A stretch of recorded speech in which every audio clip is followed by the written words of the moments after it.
சட்டுன்னு பண்ணக்கூடிய ஒரு தக்காளி சட்னி எப்படி பண்ணுறதுன்னு பார்க்கலாம். சின்ன வெங்காயம் ஒரு கையளவு எடுத்துருக்கேன், 4 பல் பூண்டு, ஒரு காஞ்ச மிளகா, கறி லீவ்ஸு, ஒரு டேபிள் கடலை எண்ணெய் ஊற்றி எல்லாம் வதக்கிக்கணும். ஒன்றோட அடுத்தடுத்து போட்டுற வேண்டியதான். அப்புறம் மீடியம் சைஸ் தக்காளி ஒரு 2 தக்காளி போட்டிருக்கேன். ஒரு கையளவு கொத்தமல்லி வாஷ் பண்ணி போட்டிருக்கேன். எல்லாத்தையும் ஒன்றா சேர்த்து வதக்கிக்கோங்க. தக்காளியோடைய ஸ்கின் பீல் ஆகிறது தான் நமக்கு கணக்கு. அந்தளவுக்கு வதங்கினா போதும்.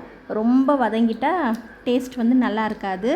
அவ்வளோதான், வேறு எதுவும் வேண்டாம். அப்புறம் உப்பு நான் 1 டீஸ்பூன் ஆட் பண்ணியிருக்கேன். நான் பத்தலை அப்படின்னா லாஸ்ட்டாக நம்ம ஆட் பண்ணிக்கலாம். அப்புறம் புளி தண்ணி இருக்குல்ல, நான் புளி தண்ணி கொஞ்சம் ஆட் பண்ணியிருக்கேன். நான் ப்ளஸ் பெருங்காயம் தண்ணியும் நான் கொஞ்சம் ஆட் பண்ணியிருக்கேன். பெருங்காய தண்ணி நான் என்னென்னா பெருங்காய கட்டியை ஹாட் வாட்டரில் நல்லா கொதிக்க வச்சு அதை ஒரு பாட்டிலில் ஸ்டோர் பண்ணி ஃப்ரிட்ஜில் வச்சுக்குவேன். நான் அப்படி வச்சுக்கிட்டேன். அப்படிங்கும்போது நான் அப்பப்போ அந்த வாட்டரை சாம்பாருக்கு, சட்னிக்கு அப்படிங்கும்போது நான் எடுத்து நான் அதை யூஸ் பண்ணிக்குவேன்.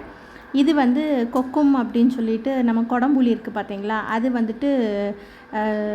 வாட்டராகவே ஆன்லைனில் இப்போ புளி தண்ணியாகவே ஆன்லைன்லேயும் இருக்குது. அது ஒரு பாட்டில் வாங்கி வச்சுருக்கேன். இது நம்ம சட்னிக்கு அப்புறம் ஜூஸ் மாதிரியும் நம்ம இது கூட கொஞ்சம் சுகரும் ஆட் பண்ணி, லெமன் ஆட் பண்ணி வெயிலுக்கு ஜூஸ் மாதிரியும் குடிச்சிக்கலாம். அப்படி இல்லைன்னா மீன் குழம்பு, சட்னி எதுனாலும் அதுக்கும் நான் யூஸ் பண்ணிக்கலாம். நான் ஜூஸ் குடிச்சு பார்த்தேன், ரொம்ப புளிப்பாக இருந்துச்சு. அதனால் இப்போ சட்னிக்கு தான் மோஸ்ட்லி நான் இதை யூஸ் பண்ணிக்கிறேன். இதுவும் சூப்பராக இருக்கும். அவ்வளோதான், தக்காளியோட தோல் பிரிகிற மாதிரி இருக்குது பார்த்தீங்களா, அது வந்துச்சுனாலே போதும். ஸ்டவ்வை ஆஃப் பண்ணிவிட்டு ஒரு மூடியும் ஊற்றி மிக்சியில் போட்டு நல்லா அரைச்சி எடுத்துட வேண்டியதான். ரொம்ப போட்டு அரைக்கக்கூடாது.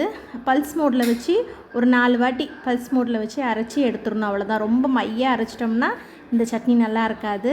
இந்த மாதிரி அரைச்சிங்க அப்படின்னா சூப்பராக இருக்கும். கண்டிப்பாக ட்ரை பண்ணி பாருங்கள். பாய்.